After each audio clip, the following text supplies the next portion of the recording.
उसने भागते हुए कहा था अल्लाह अल्लाह अल्लाह। पीछे कौन थे? बारूद था, बम था, फौजी थे, असलहे थे, लेकिन उस बच्चे की जबान पे सिर्फ अल्लाह था। और एक बच्ची ने रोते रोते कहा था मैं खुदा के पास जाके पूरी दुनिया का हाल बताऊंगी। हम मिट रहे थे, 57 मुल्क तमाशा देख रहे थे, हम फाके से थे, अरब के अय्याश शराब के नशे में डूबे हुए थे। उसने कहा था मैं खुदा को जाके बताऊंगी। जब हमारे सरों से छतें छीन ली गई थी तब अय्याश अपनी अय्याशी में डूबे हुए थे। उस बच्ची ने कहा था हम तो पानी को तरस गए थे, लेकिन अरब के अय्याश शराब के नशे में डूबे हुए थे। उस बच्ची ने कहा था मैं खुदा के पास जाके बताऊंगी हम पे क्या सितम हुआ है। शायद उस बच्ची ने जाके बता दिया कि अब अल्लाह का अज़ाब पलटा के मैंने देखा कुछ ढोंगियों को कि अमेरिका की जमीन पे अजान पर लगे थे। मैं पूछना चाहता हूं बेगैरत हो कब तक चापलूसी करते रहोगे? जब फिलिस्तीन में बंद गिर रहे थे तब तुम्हारी अजानें कहां थी? जब बच्चे तड़प रहे थे तब तुम्हारी अजानें कहां थी? जब बेवा बनाई कहीं और थे तब तुम्हारी अजानें कहां थी? जब बच्चों को यतीम बनाया गया तब तुम्हारी अजानें कहां थी? अब आग अल्लाह का अज़ाब बन के अमेरिका पे बरसी है, तुम अजाने पर लगे हो। तुम्हारे जैसे लाखों अजाने पड़े आकर के कोई बचा नहीं सकता है, इसलिए कि खुदा ने ऐलान कर दिया है तुम जालिमों के साथ रहो, हमारा करम मजलूमों के साथ रहे। नारे तकबीर, नारे रिसालत, नारे वसीयत, बस लगे आला हज़रत हज़रत अल्लामा मुफ्ती अब्बास रज़ा मुरादाबादी। नारे तकबीर, चश्मे दस्तार बंदी जिंदाबाद जिंदाबाद। चापलूसी की भी हद होती है यार। अपनी पार्टी का नाम बढ़ाने के लिए आज तुम जालिमों के साथ खड़े हो गए, उनकी आग बुझा रहे हो जिसे रब नहीं बुझाना चाहता। तुमने नहीं देखा जहाज ठंडे पड़ गए है? कितने जहाज अल्लाह ने आग की नजर कर दी, बुझाओ तुम। और अजाब सिर्फ एक नहीं है अमेरिका में, दो अजाब है इस वक्त, एक गर्मी का अजाब है और एक ठंडी का अजाब है। आधा अमेरिका बर्फ से मर रहा है और आधा अमेरिका आग से मर रहा है। अल्लाह के यहां अजाब अगर वो देने पे आए तो बर्फ से तड़पा दे, वो कादिर मुतलक है। और मुसलमानों दिल थोड़ा न करना, ऐसे कितने नमरूद आए और चले गए। हाँ ये जमीनें खोदते रह जाएंगे। इस्लाम का परचम कल भी बुलंद था, आज भी बुलंद है और सुबह कयामत तक इस्लाम का परचम लहराता रहेगा। सुभान अल्लाह। लेकिन यहाँ रुक के एक बात कहूं, शर्त है हमें सही होना है, हमें सही होना है। कोई कुरान का एक बर्फ फाड़ दे तो पूरी कौम के सीने में आग लग जाती है और लगनी भी चाहिए, क्योंकि कुरान के एक नुक्ते की भी तौहीन हम गवारा नहीं कर सकते। नुक्ता तो क्या, जिस जुज़दान में कुरान रखा जाता है हम तो उस कपड़े की भी तौहीन गवारा नहीं करेंगे। हमें तो हमारे बाप ने बताया बेटे रहल पे ठोकर न लगे, हमने कहा कुरान तो नहीं, कहा ये कुरान नहीं लेकिन इस पे कुरान रखा जाता है। हम तो उस लकड़ी का एहतराम करते हैं जिस पे रख के कुरान पढ़ा जाता है। लोग हमारे इश्क का अंदाजा लगाएंगे हमें कुरान से कितना प्यार है, हम कितना प्यार कुरान से करते हैं। लेकिन आपसे थोड़ा सा सवाल है मेरा, हमने कहीं कुरान की तौहीन तो नहीं की? पूछा कभी अपने आप से? है ना, हम हजरत दो चीजों में रह गए, नारों में पूरी कौम लुट गई है। बाहर भी आ जाए तो कपड़े निकाल के डांस करके कह रहे सरकार की आमद। भाई ये कौन सा दीन है, ये कौन सा दीन है? नहीं, लगाओ नारे, नारे हमारी जान भी है, लेकिन नारे लगाने से पहले ना जाहिर और बातिन दोनों अच्छे करो, फिर अल्लाह तुम्हारी आवाज से ना नारे की बातिल के कलेजे फाड़ देगा। लेकिन माफ कीजिएगा कड़वी बात करने लगा हूं, अल्लाह करे ये हजम कर लें हम लोग। हमने कुरान को इतनी इज्जत दी, इतनी इज्जत दी कि ये कुरान वाले लोग बैठे हैं। हमारे घर में बारात आती है, बारात जाती है, कुरान वाले याद नहीं आते। अब्बा मर जाए फौरन मौलाना याद आता है, अम्मा मर जाए फौरन कुरान वाले, तीजा आए भगोना कौन खाए, है ना मदरसे के बच्चे। 40 में आ जाए, कौन खाएगा? है ना मदरसे के बच्चे? क्यों तुमने कुरान वालों को इतना हकीर समझ रखा है? पूछे जरा अपने आप से, हमने कोई कुरान की तौहीन तो नहीं की है? प्रधान बेटा पढ़ा लो जी, पढ़ा लिए, तुम्हें ही देख रहे हैं। ये जुमले होते, तुम्हें ही देख रहे हैं। उन हाफिज जी को देख लो, 3000 मिलने। अगर दौलत ही असल होती ना तो एक रात में 50 लाख भी जेब काट के मिल सकते। लेकिन पता है क्यों है ये प्रधान ऐसा क्यों कह रहे? क्योंकि प्रधान के अब्बा ने जो तरबियत की थी ना प्रधान की, उन्होंने भी ना कोठी दिखाई बगल वाली और कहा था लल्ला ए नहीं, मेरे बेटे माइक पे बैठा दिया, 5 मिनट नहीं बोल पाएगा। तवज्जो कर लें थोड़ी सी, मैं वो शौक नहीं है शोर मचाने का मुझे भी। आप सुने तो ठीक है, ना सुने तब भी ठीक है। रोज बोलना रहता, होगा भी नहीं है कि आज टाइम ना मिला तो रोटी हजम नहीं होगी, है ना। ये हमारे मौलाना साहब और इनके साथ के लोग गए तो बस मोहब्बतें हैं, मैं आ गया। भाई ये माइक क्यों निकल रहा है इसका? तो गौर से सुन ले थोड़ी सी बात, तवज्जो करें। हम ये जो मुखिया जी कह रहे हैं ना जी पढ़ा लिए बतेरे हाफिज जी देखे हमने भी, इनकी भी वजह क्या है कि इनके अब्बा ने कहा था लल्ला ये देख रहा है ये कोठी जो 2 मंजिल बनी है, इनके पास ना 10 साल पहले कुछ भी नहीं था। 10 साल में इन्होंने 2 मंजिल बनाई है, लल्ला तुझे 3 बनानी है। अब जब ये सबक उंगली पकड़ के अब्बा ने पढ़ाया ना तो फिर मुखिया ने भी कोठी बना ली। दौलत तो आ गई लेकिन दीन ना आ सका।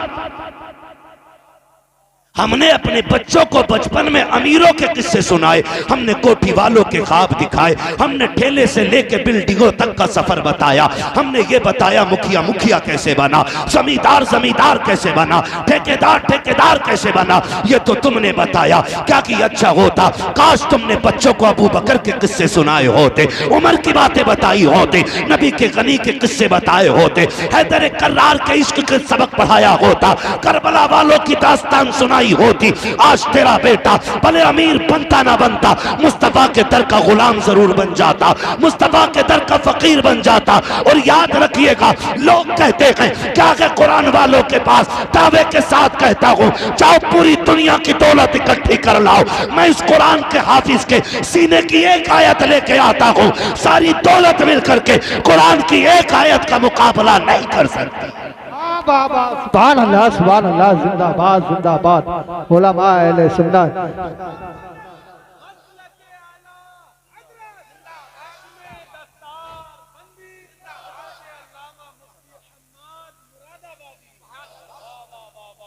गारंटी है मेरी। क्या तोल रहे हो, क्या तोल रहे हो? आला हजरत आवाज आती है वो तो निहायत सस्ता सौदा बेच रखे हैं जन्नत का, हम मुफलिस का मोल चुकाएं अपना हाथ ही खाली है।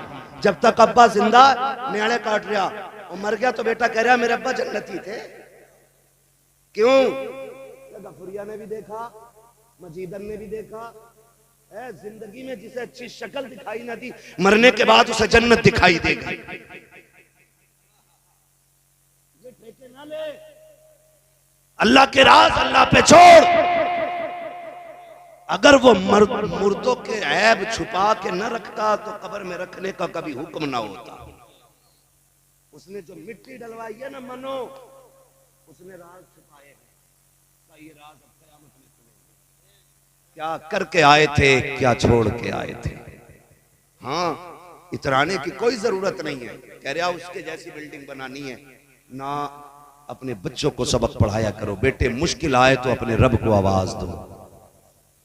वो हमारा रब इतना करीम है, इतना करीम है। बंदा एक बार कहता या रहमान, वो 70 बार कहता मांग मेरे बंदे क्या मांगता है। लेकिन हमने तो हाथ ही वहां फैलाया जहां मिलना नहीं था, उसके आगे कभी झुके ही नहीं। जो दे के खुश होता है, जो दे के खुश, गलत नहीं कह रहा हूं, हमारे यहाँ की प्रधानियों का तो यही हाल है। एक बंदा प्रधान बन जा, पूरा मोहल्ला उसकी बैठक में बैठ रहा, किस लिए? खाली एक कप चाय के लिए। बुद्ध आ गया, 150 मिल गए बाजार के लिए। और अगर साल भर घूम गया तो एक आध कॉलोनी दे दी कि कई दिन से बैठ गया, दे दो। एक मकान कॉलोनी के कितने 75,000। तो कोई प्रधान हो तो बुरा ना मानियो भैया, मैं बस कुछ समझाना चाहता हूँ। मैं बस बताना चाह रहा हूँ भाई, आप कहीं भी खाली बैठे, चलो मेरे ही दरवाजे पे बैठ गए, प्रधान छोड़ो, मैंने आपको 2 चायों के पैसे अगर दे दिए सुबह से शाम तक, सच बताओ अगर हम मेहनत करते तो शाम तक 2 ही चाय के पैसे कमाते। बोले कितना कमा सकते थे? 100 चायों का पैसा हम शाम तक कमा सकते थे, लेकिन 2 चाय के लिए हमने पूरा दिन बर्बाद कर दिया।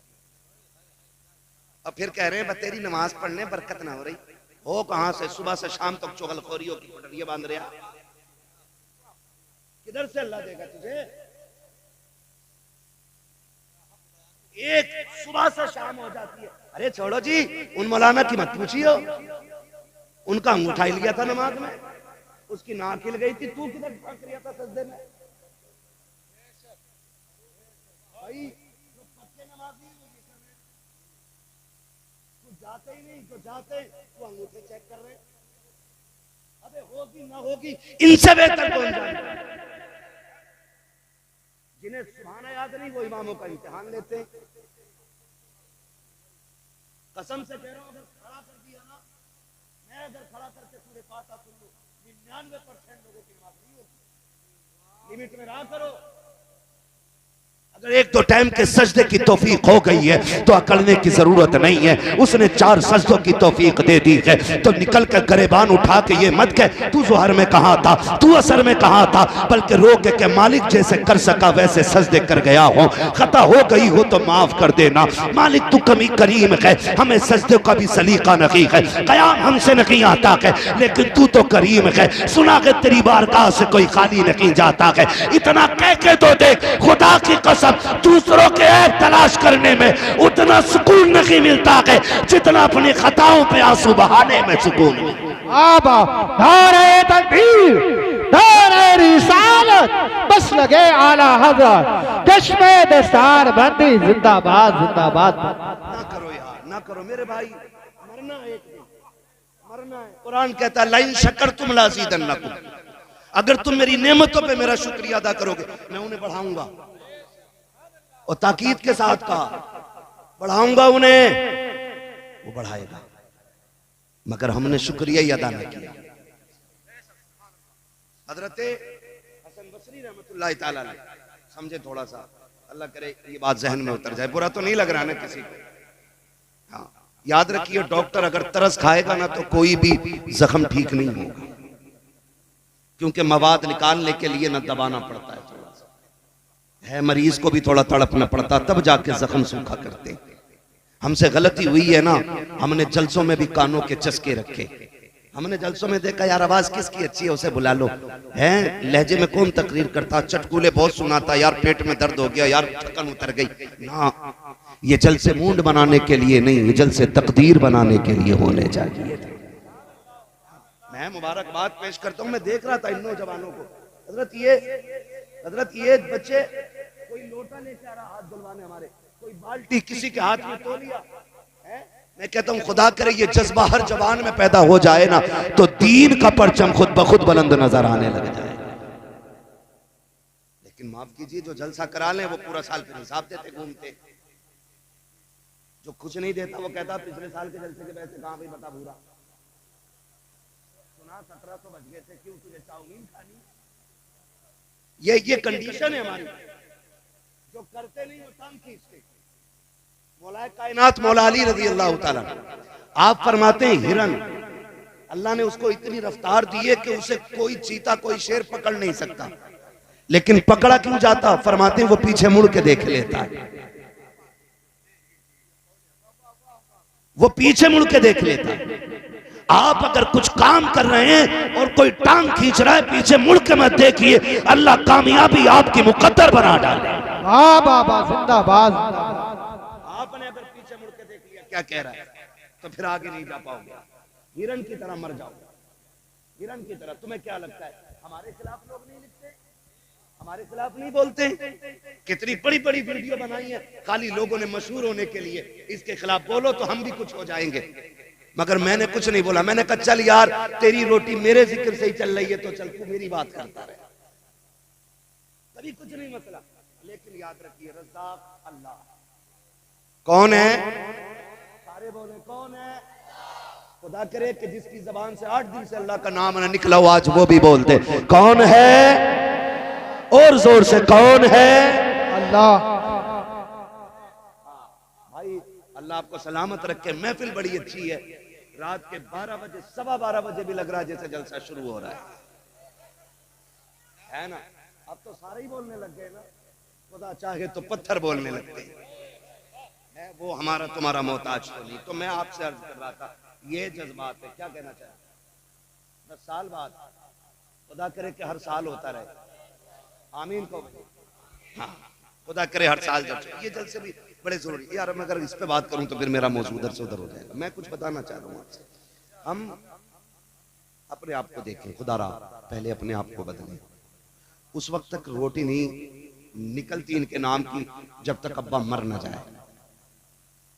हम अगर वलीमा या शादी का खाना भी करते हैं ना तो कहते हैं हाफिज जी को बुला लो, फातियां पढ़ जाएंगे। यहाँ मालूम नहीं क्या इस्तिलाह है, लेकिन मैंने अक्सर ये फातियां पढ़ देंगे, ये अवामी इस्तिलाह है, हालांकि लफ्ज वैसा नहीं जो मैं बोल रहा हूँ। फातियां पढ़ देंगे। आए इमाम साहब ने बेचारों ने पढ़ा तो कह रहे चख लो। के बाद शादी में कह रहे चख लो। चखने का मतलब क्या है? बस नमक मिर्च का पता चल गया, छुट्टी जाइए। उसके बाद में फिर ये जो दौर आया है जिसे लोग तरक्की का दौर कहते हैं, जिसमें लोग आज गधे बन के खाने खा रहे हैं। हाँ, टहल टहल के खा रहे हैं हजरत। पहले मेहमान नवाजी के उसूल ये थे, मेहमान बैठता था, मेजबान चल चल के खिलाते थे। आज मेजबान यूं खड़ा है और मेहमान चल चल के खा रहा है। कोरमा यहाँ से लिया, दाल वहां से ली, सब्जी वहां से ली, कभी कभी प्लेट इतनी भर ली कि उसे संभाले के खावे। सबर नाम की चीज ही नहीं है। और फिर खाना पड़ गया कम तो कह रहे हैं बता मैं मौलाना ने फातिया कच्ची पड़ी थी या दिल से ना पड़ी।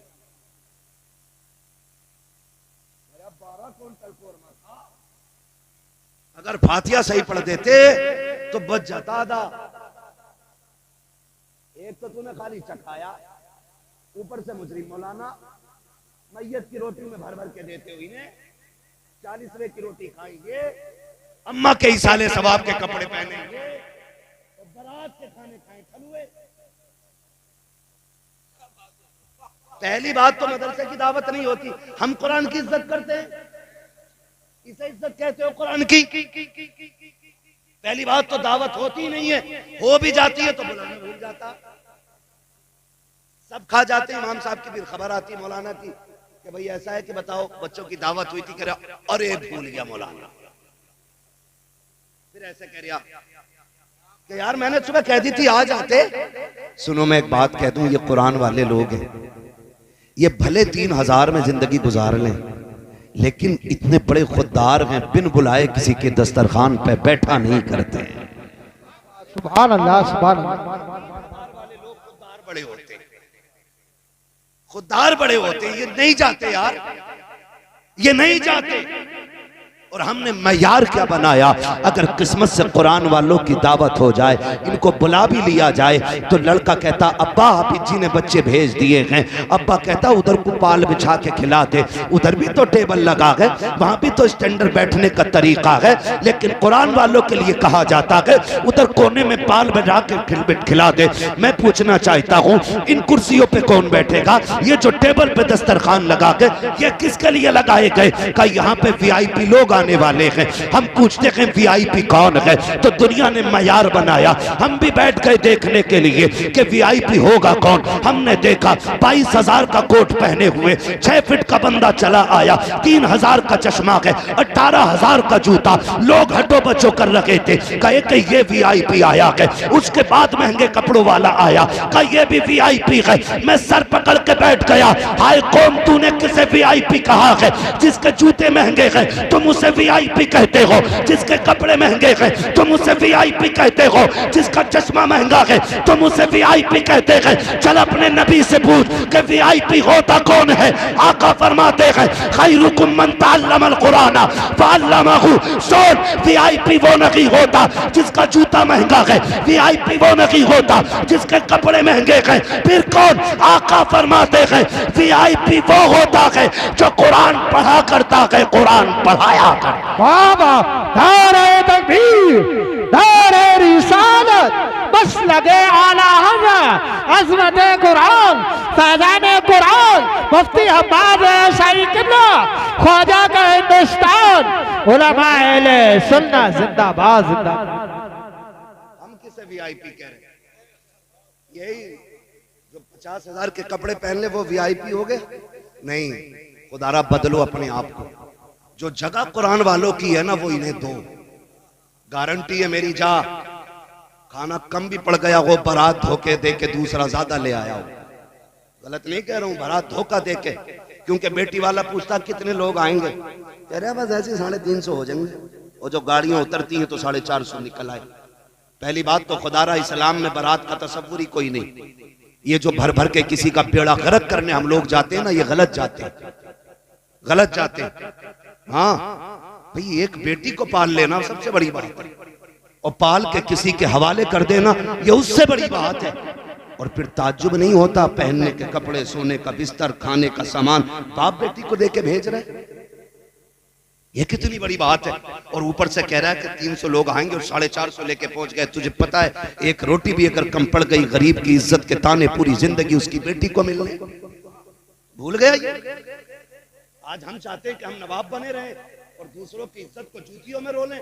सुन, जैसे तेरा भी अल्लाह है ना, वैसे बेटी वाले का भी अल्लाह है। लिमिट में रहना। अगर कोई कमजोर है, हजरत अली ने फरमाया था लोगों ताकतवर से डरना या ना डरना, लेकिन कमजोर से हमेशा डरते रहना। लोगों ने कहा था अली बात समझ में नहीं आई, ताकतवर से डरना चाहिए, कमजोर से क्या डरना। फरमाने लगे ताकतवर से काहे का डरना, वो बदला लेने का हौसला रखता है, वो हैसियत के मुताबिक बदला लेगा। लेकिन याद रखना अगर गरीब पे सितम हो गया वो बदला नहीं लेता, वो आसमान की तरफ देखता है। अगर उसकी उठती नजर पे रब ने करम कर दिया ना तो फिर तुझे बचाने वाला कोई नहीं। याद रखिएगा, कमजोर पे रहम करना है, ये इस्लाम, ये दीन है। और ये कब होगा? जब हमें इस्लामी तालीम के बारे में कुछ खबर होगी। मैं तो ये बात खुल के कहता हूँ हजरत, मैं कहता हूँ अल्लाह घर में एक हाफिज जरूर पैदा करे सबके, क्योंकि अपनों का दर्द भी सिर्फ पढ़ा लिखा समझ सकता है, सब नहीं समझ पाते। आप कहें कि साहब गलत कह रहा हूं मैं, तो मैं आप ही के घर से साबित कर सकता हूँ। लेकिन मैं आपको बताना चाहता हूँ दिलों में दर्द हुजूर की तालीम पैदा करती है, हुजूर की तालीम पैदा करती है दिलों में दर्द। आज तक कोई मौलवी एक बता दो जो जहेज की वजह से बारात लौटा के ले आया हो, एक हाफिज जी दिखा दो जो कैश की वजह से बारात बेटी के दरवाजे से लौटा लाया हो। मैं आपको 1000 चेहरे दिखाऊंगा कि जो आलिम नहीं थे, हाफिज नहीं थे, दीन से मतलब नहीं था, किसी की बेटी के हाथ पे मेहंदी लगी रह गई और कोई अपनी जिद की खातिर गाड़ियां वापस ले आया। क्यों? आज पूरी कौम नहीं रो रही है? इस महंगाई के दौर में बेटियां बाप के दरवाजे पे बैठी बैठी बूढ़ी हो गई हैं, कोई बारात लाने तैयार नहीं। क्यों? क्योंकि भीख इतनी मांगने लग गए लोग, 10 लाख 20 लाख 15 लाख ऐसे मांग रहे हैं लोग। ऐसे लग रहा है जैसे बेटी वाले के घर हराम की दौलत रख के आया है। निकलो इन चीजों से भाई। अब निकाह इतने आसान कर दो कि बेटियां फख्र से कहें शुक्र मालिक तूने हुजूर की उम्मत में पैदा किया। 15 लाख 20 लाख लेके भी मुंह सीधे ना, फिर भी बैठ के कह रहा अरे पिलाई बहुत पतली डाल दी इसने।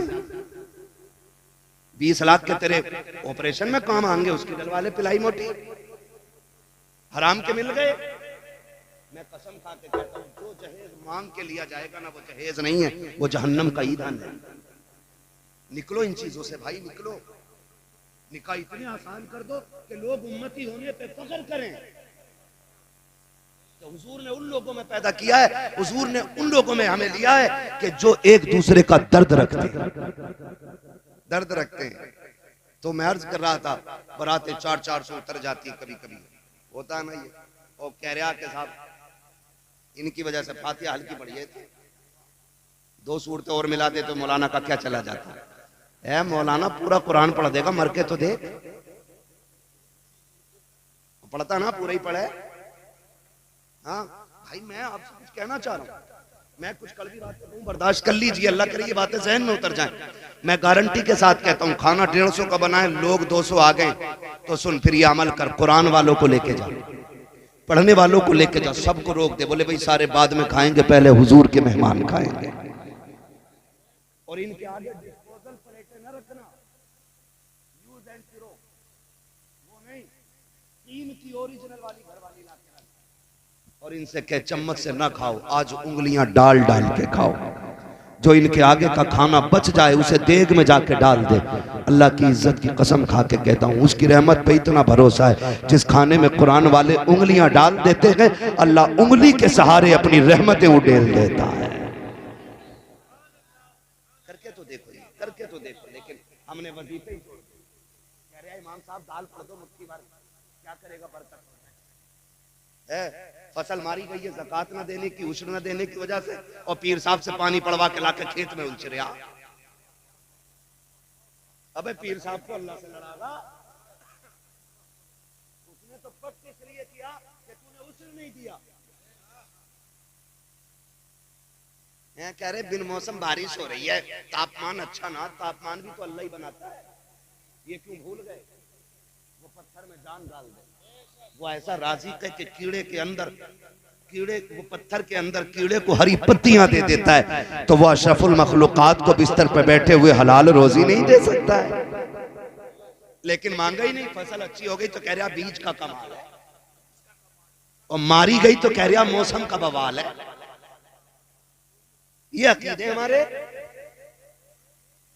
ये अकीदे हमारे।